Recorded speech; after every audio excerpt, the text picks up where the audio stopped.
Desde la Facultad de Ingeniería queremos dar algunos elementos que enriquezcan la discusión actual que tiene la ciudad de Bogotá sobre la implementación del pico y placa. Queremos hablar de algunas medidas que se pueden implementar para intentar mitigar este caos. El primer paquete de medidas está enfocado a las medidas propias que tienen que ver con la restricción de la circulación vehicular en la ciudad. Dentro de ellas está el conocido pico y placa en Bogotá.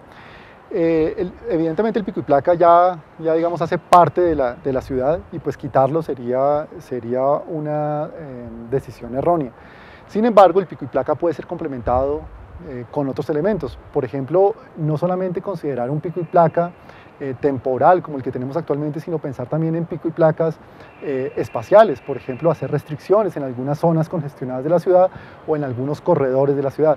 También es importante hacer restricción a la ocupación vehicular. Podríamos pensar en corredores en donde exista un número mínimo de pasajeros que vayan en los vehículos.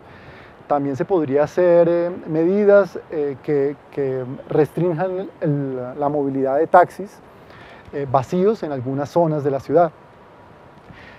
También sería importante pensar en carriles exclusivos para buses, no solamente como Transmilenio, sino también carriles exclusivos para el transporte colectivo tradicional, que permita que las velocidades de desplazamiento en transporte público sean un poco más rápidas.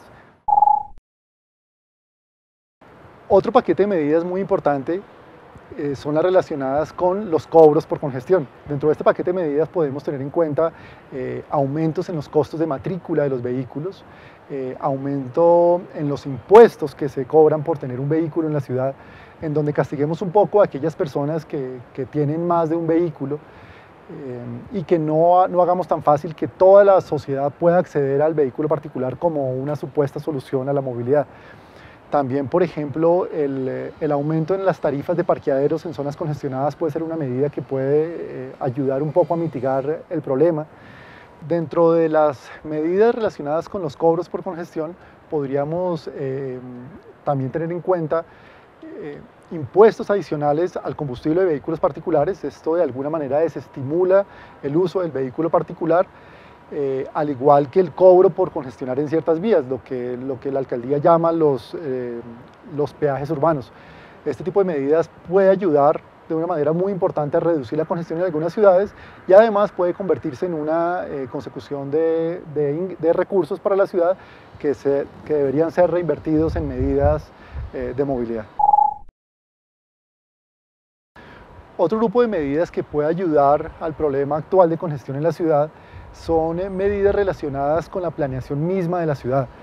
Por ejemplo, escalonar los horarios de la ciudad. Uno podría pensar también en algún tipo de pico y placa en las entidades oficiales, por ejemplo. Entonces, eso hace que la presión en nuestra malla vial no sea tan fuerte, los picos de la mañana y los picos de la tarde, sino que todas las actividades de la ciudad tengan un mayor escalonamiento dentro de la ciudad, que hayan atención en entidades oficiales desde las 6 de la mañana, 7 de la mañana, que se escalonen los horarios en las universidades, colegios, que a nivel comercial también haya un escalonamiento en los horarios, que uno pueda conseguir bancos a diversas horas, para que eso también ayude un poco a mitigar esa gran presión que tiene la malla vial de la ciudad.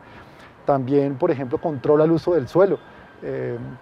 Actualmente vemos la discusión por unicentro, pues en zonas donde ya hay una altísima congestión, adicionarle o permitir la construcción de nuevas edificaciones generaría una carga tal pues, que la malla vial no está no la podría asumir. Otro tipo de medidas, y esta es fundamental, es tener un sistema de transporte público colectivo de calidad. En la medida en que podamos o que la ciudad pueda tener un transporte público de calidad, incluso con tarifas bajas, puede hacer un poco que la gente deje su carro particular y utilice el sistema de transporte de la ciudad, porque actualmente lo que vemos es que el mismo Transmilenio y el mismo transporte de la ciudad son el principal estímulo para poder acceder a un carro particular. Otro tipo de medidas relacionadas con la organización del transporte individual. Los taxis en la ciudad nunca han tenido un ordenamiento claro y vemos muchos taxis andando vacíos por toda la ciudad. Podríamos pensar en restricción de ingreso de taxis vacíos a ciertas zonas de la ciudad, de la utilización de algún tipo de tecnología para que sea más fácil acceder a taxis por celular, por teléfono, y evitar tantos kilómetros en vacío de taxis que están congestionando la ciudad.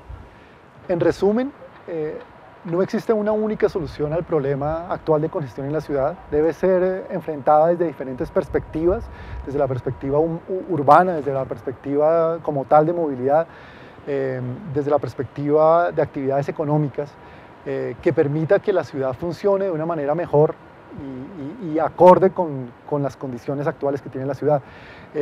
Por último, también sería importante pensar en que en los próximos años sería muy importante fomentar el transporte no motorizado.